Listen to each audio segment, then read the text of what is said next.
and good afternoon to everybody. Harry. Being up here, presenting this information is never easy, but on behalf of the men and women of the Los Angeles County Sheriff's Department, very sorry for your loss. Lo sentimos mucho de todo lo que pasó. I'm here today specifically seeking additional victims on a child sexual abuse case involving 43-year-old Mario Garcia Aquino from the Palmdale area. Garcia Aquino was a youth travel soccer coach with the Hurricane Valley Boys Soccer Club in the Sylmar area, working with different age divisions. He had no reported criminal history.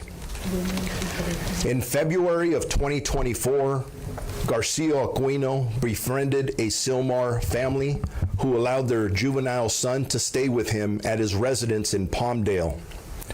The family subsequently filed a criminal report with the Palmdale Sheriff's Station, alleging sexual abuse of their child. Wow. This case was assigned to the Los Angeles County Sheriff's Department Special Victims Bureau North Team, who is tasked with investigating both physical and sexual abuse of children, including adult felonious sexual assaults. During the investigation, and while working with the Los Angeles County District Attorney's Office from the Antelope Valley Courthouse, detectives learned that there was another unrelated child sexual abuse case being handled by the Los Angeles Police Department's Foothill Division involving Garcia Aquino. That's two. On April 2nd, 2025, the new information from both the Sheriff's Department and the Police Department cases, the District Attorney's Office filed one felony count of assault with intent to commit a sexual offense on Mario Garcia Aquino. Based on the nature of the offenses, Special Victims Bureau detectives believe there may be additional victims. Anyone with information regarding this case or who believes that they may have been a victim is urged to contact the Los Angeles County Sheriff's Department Special Victims Bureau at 877-710-5273, or you can contact any of your local sheriff stations. I just want to make an additional comment to that because we're really urging anybody in the public, once you see the photos of this individual, that if you may have been a victim. So he's a serial abuser, guys. So that's 3 cases, right? One that resulted in the unaliving of Omar, but there's 2 additional cases, separate cases, all surrounding soccer. So this guy's a serial abuser. There's going to be other victims, man. This is terrible news. If for some reason anybody fears coming forward, even as a youth or a family, because you may be here undocumented, we're not going to ask about that. Please, you need to come forward. We will assist you, whether it's our department, the Los Angeles Police Department, the LA County District Attorney's Office. Any of us are going to wrap our arms around you and make sure that you get the appropriate services. Nasty. We guide you the right way, and we protect you as well. Thank you very much. Now I'd like to call up Los Angeles Police Department Chief Jim McDonald. Thank you very much, and good afternoon, and thank you for your continued attention and coverage on this deeply tragic case. Before I begin, I want to just take a moment to acknowledge the profound loss endured by the family of Oscar Omar Hernandez.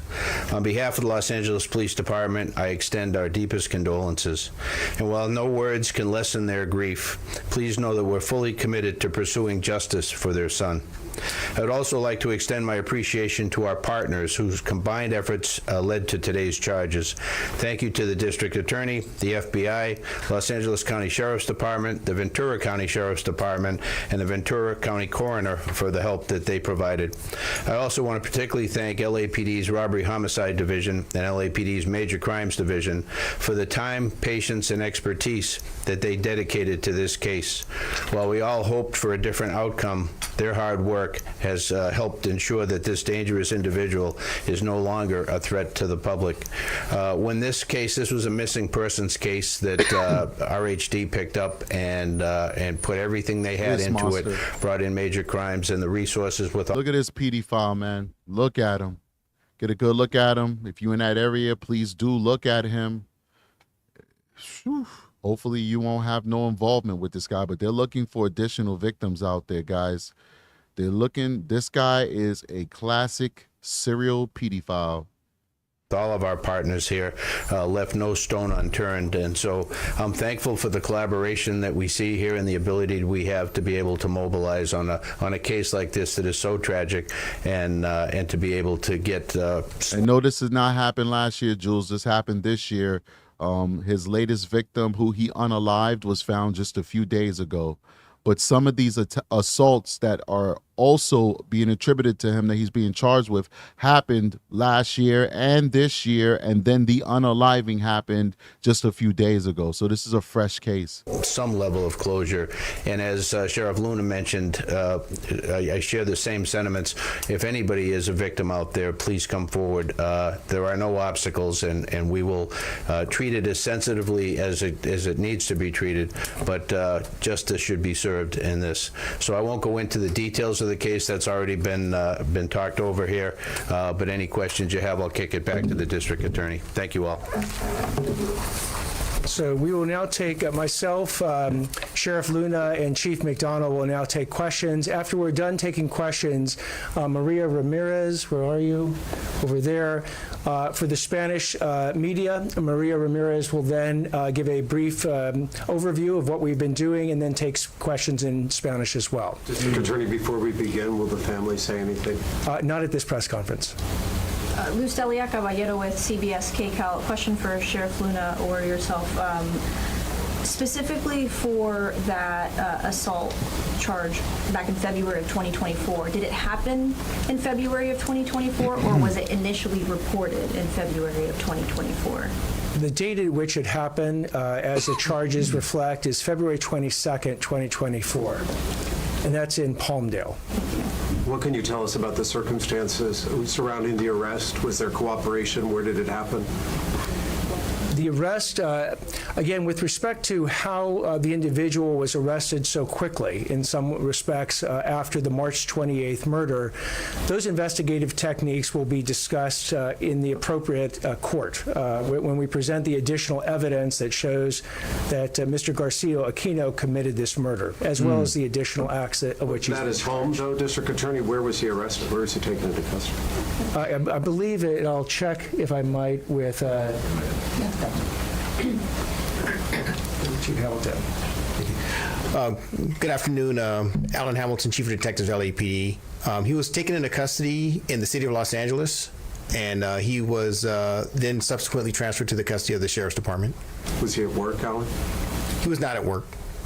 When it comes to talking about additional victims, do those additional victims include perhaps missing children who you fear may have met a similar demise? We don't predetermine who the additional victims of this particular defendant are, but by putting his picture out there and having this press conference as well, and hopefully using the tools that you'll be able to use to get our message out far and wide, we are seeking anyone who recognizes this particular individual as someone that victimized them to come forward to law enforcement. Whether, again, they want to come forward anonymously, come forward to any police department or sheriff station, or use the call-in numbers. But are we looking at We're going to give this guy 3 square meals a day, a gym, a large field, soccer ball so he could play soccer. We're going to give him cable television. This is California, ladies and gentlemen. This is a very progressive state. He's going to have cable television. He might have a TV inside of his cell. He might also have an iPad. We're going to do that for the next 40 to 50 to 60 years. I've been telling you guys for a long time. I've never wavered on this channel. We need to put people like him to sleep. charge for March 28th. So again, as far as dealing with the most vulnerable victims, we agree with you. Part of the reason for this press conference is to get the message out to the victims and even their families that if they have been victimized by this particular individual, Mr. Garcia Aquino, to come forward in order to bring justice to not just the Hernandez family, but to every family that has been victimized by this individual. But if he had been arrested on that earlier alleged offense, Here we go. he wouldn't have been on the streets, and he certainly would not be working Boom. as a coach. In order to develop the evidence for any particular offense, as we will be providing in court, it doesn't happen overnight. So even though that original offense occurred back in February of 2024, that started approximately within weeks of that particular investigation, but you have to actually go through all the Basically, the family probably stopped cooperating. I'm be honest with you. This is my expertise right here. You know, considering that this happened in February 2024 and these officers didn't make an arrest, most likely the family probably stopped cooperating, especially when it's like boy, guy kind of stuff. There's a lot of stigma that goes with it. There's a lot of, I don't want my son to be traumatized anymore. I don't want to talk about this. The kids don't want to go forward. The men don't want to go forward. So I guarantee you that they started cooperating again after they found out what happened to Omar, because they're like, oh, no, we have to come. But I guarantee you they stopped cooperating. A lot of these cases don't go to trial because people stop cooperating. different parts of an investigation before you ever get to an arrest warrant. We want, in every single case, we want justice to be as speedy as possible, but we got to get it right. And we have to make sure that at the time we end up charging someone, we have the evidence to prove it. So when we filed and got the arrest warrant on the earlier case, he was actually arrested, and unfortunately, he had committed this case as well. District Attorney, you said murder with special circumstances, so you've opened up the avenue for the death penalty to pursue that? So yes, the death penalty is eligible. He is eligible under a murder with special circumstances charge for either life without the possibility of parole or the death penalty. We have recently instituted a new death penalty policy in which we will be evaluating whether or not the death penalty is appropriate for this particular case. Can you talk about Oscar's death? How was he killed? We haven't heard from the coroner's office. I think I can speak to that. We haven't heard from the coroner's office. At the point at which that information becomes public, we will certainly share it with the public, but we don't have the actual details of how he was killed at this exact moment, nor do we have all the reports that will come in when the coroner produces his or her reports. Are you able to offer more details as to how you found the body? Not at this time. There's certain investigative techniques were used to both find the body and find the murderer of Omar Hernandez within days. Those investigative techniques and the evidence that came from them will be shared in court at the appropriate time. The suspect and the victim, both minorities. Does that make your job more difficult because certain people can sort of exist in the shadows? Can you speak to that? Sheriff, do you want to speak to that one? This is specifically why I mentioned the fact that if somebody is afraid to come forward because they're afraid of what may happen to them because they may be undocumented, that needs to go away. Here, no matter what your documentation status is, we have a young man that was killed, murdered. That matters, and it should matter to everyone else out there. And that's why we're urging the public, whether we fear of it or we think there's other victims, whatever the circumstances may be, whether you speak the language or you don't, I don't care where you come from, please come forward. Let us know right away. But you do ask a good question because people are afraid. And that's why we're out here. We're embracing this and saying, please come forward. We will assist you. We will bring people forward that speak the language, the right services, so we embrace it. Thank you very much. All right, thank you very much. Now, Maria Ramirez, we'll all excuse ourselves this way, and then Maria Ramirez, if you want to. Do we have a court appearance, District Attorney? I'm sorry? Do we have a court appearance? Tomorrow in Department 30 should be the arraignment. Time? So they're gonna arraign his butt tomorrow on a murder.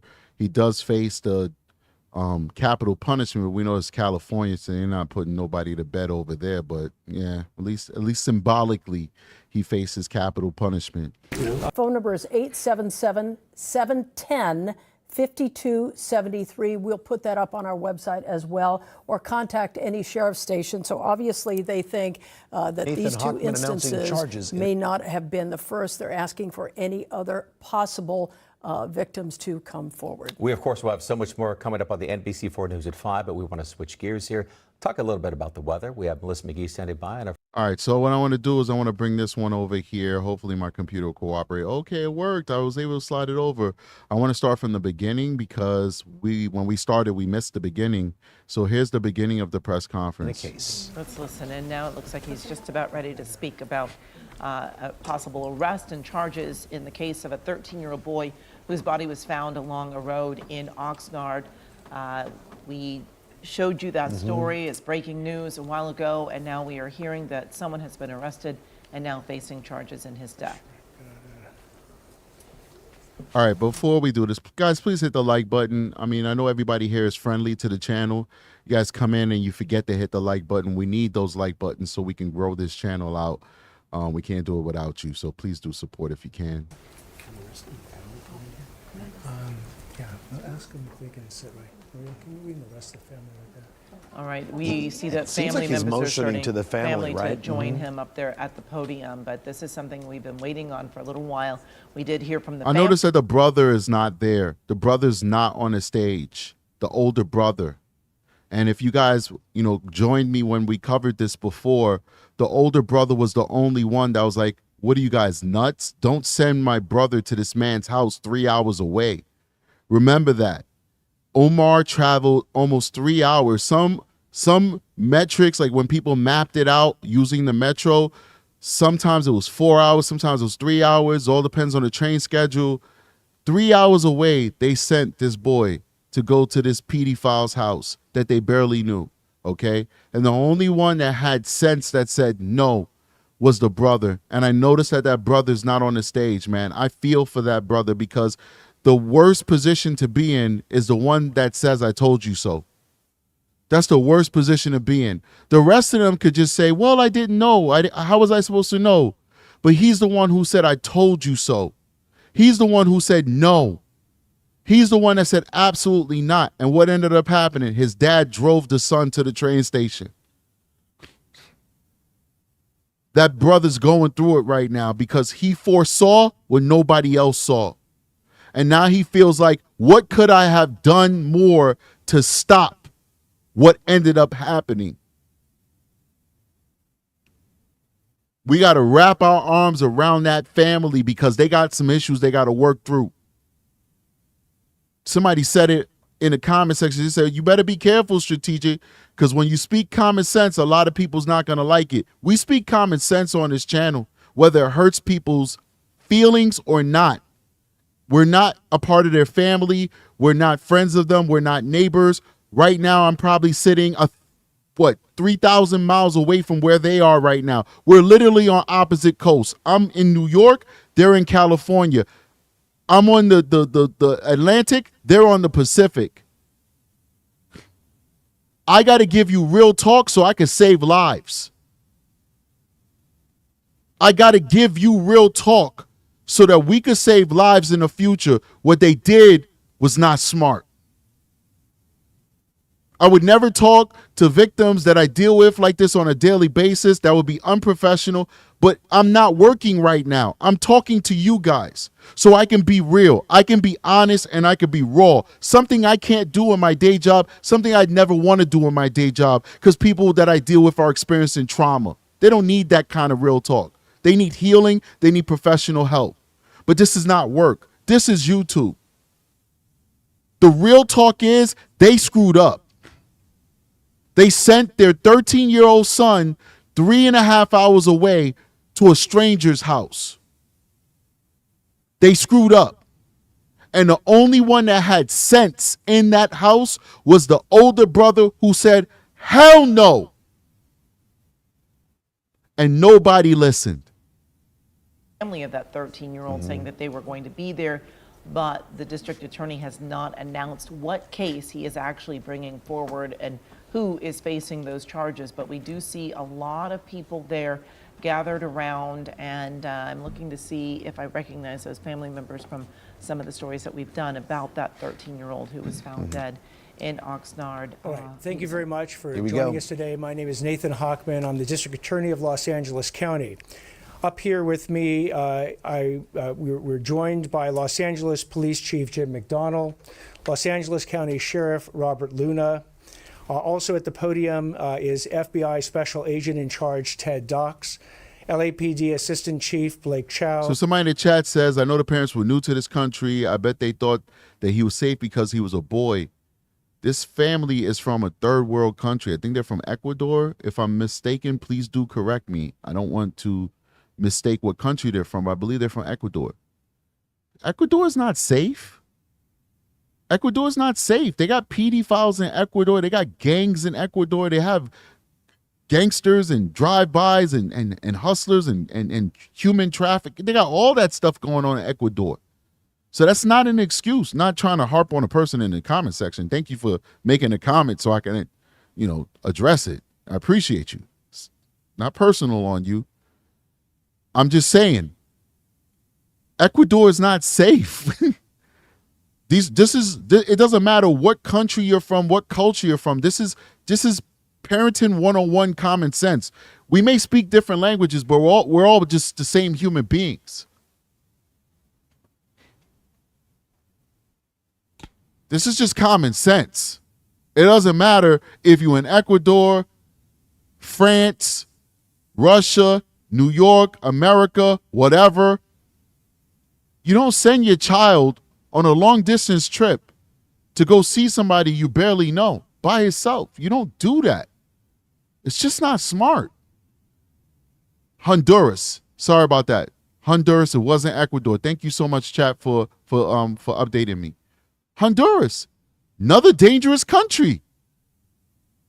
Another dangerous country. These are dangerous countries. If you do that in Honduras, your son might end up getting kidnapped and forced into being a gang member or something like that.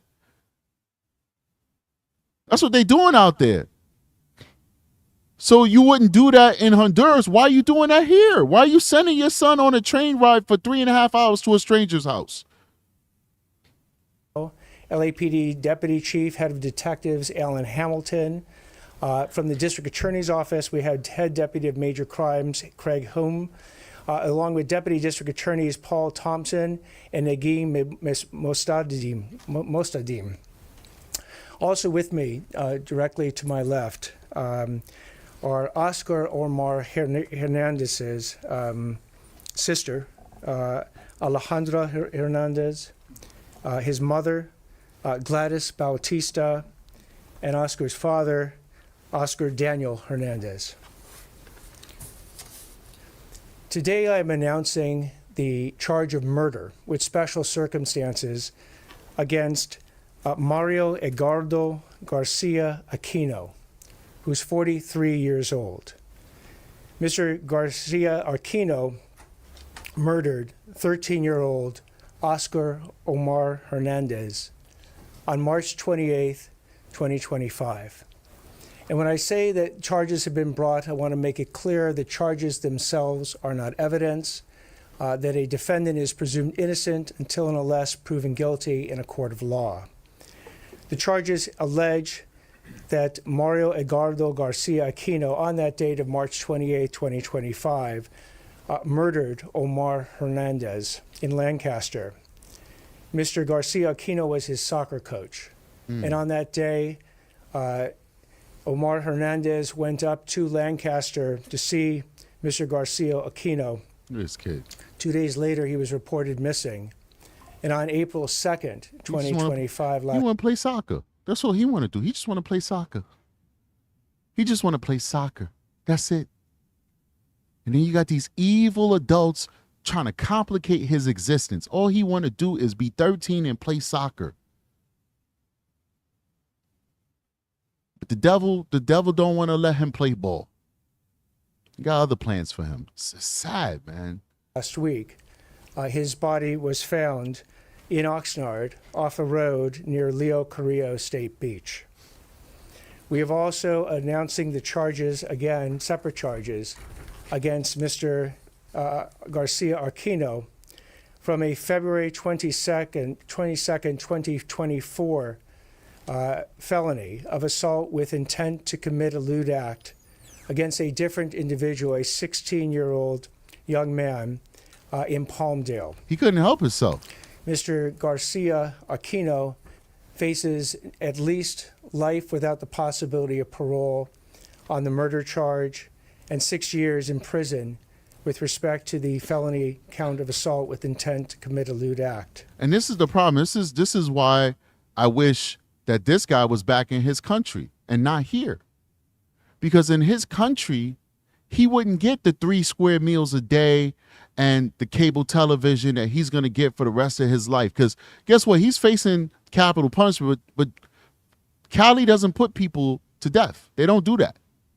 It's on their books, but they don't do it. So he's going to be there for life. He's going to have creatine. He's going to have a yard, a soccer ball. He's going to have an iPad that he could play games on and send emails and FaceTime his loved ones. He's going to have cable television. See, if he was in Honduras or wherever he's from, they would know just what to do with him. They would know just what to do with him. And what they would do with him would be a whole lot more and a whole lot just than what we plan on doing with him. He needs to go back home. These cases are tragic. And the Hernandez family, you have our deepest sympathy for a loss that words cannot even begin to describe. All right, so we already saw that. We didn't see up to that part. That's when I jumped in. It actually just stopped at the perfect moment because that's when I jumped in and was able to catch the live stream and start the show. So we're looking at 3 different victims right now, guys. Three different victims. All right, it's a kid from 2024, 16-year-old. And then there's another one that I think happened earlier this year. And then, unfortunately, it's Omar. And they just was now finally able to put everything together after Omar lost his life. I'm sorry to bring you this bad news, but I think it's good news that this man is finally off the streets and he's finally going to pay the price that he deserves. Big shout out to the person who told me to cover this. I really do appreciate it. It's very sad and very tragic, but I hope that Omar's family gets the support that they need and they deserve, and I hope that they can make it through this.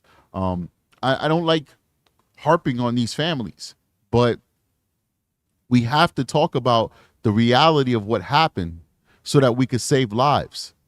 We have to say, hey, that was a bad decision to send your child 3.5 hours away to meet this guy that you really didn't know like that.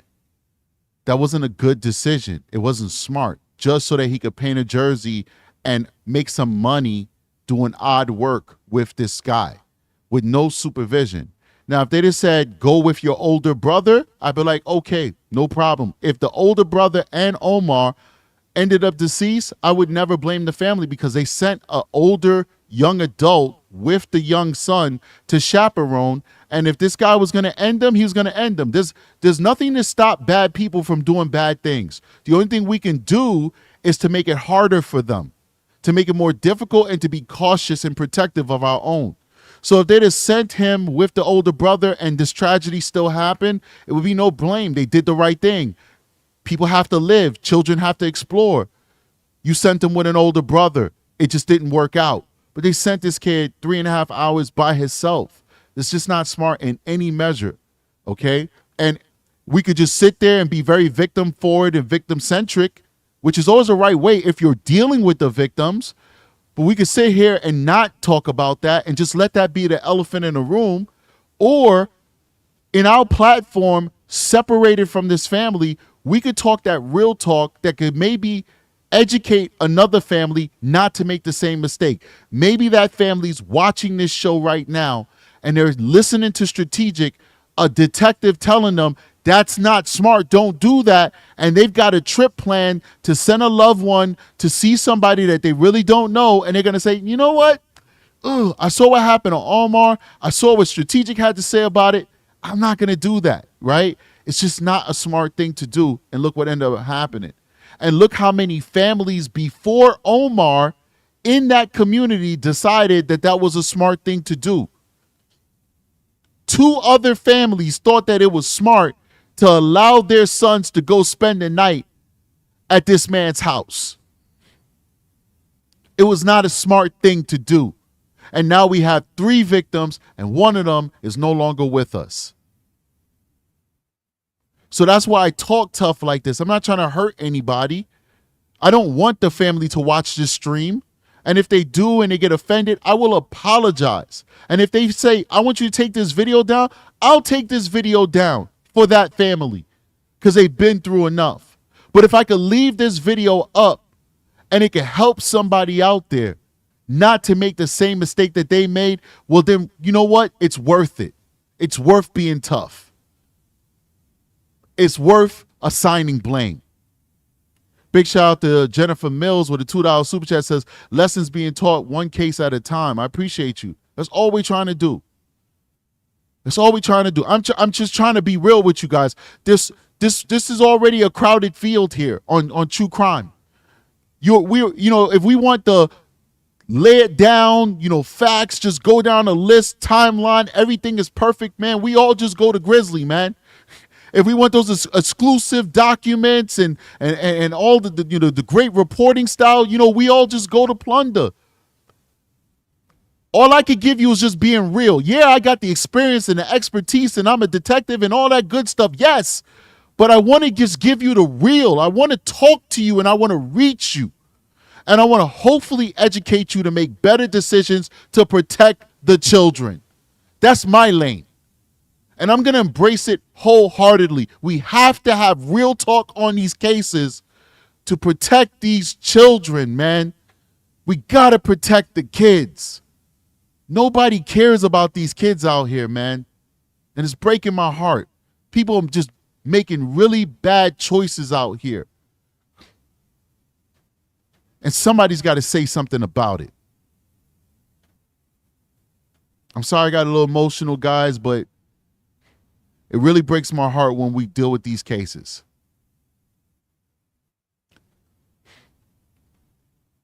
I see you guys on the next one, man. Strategic is out of here. Peace.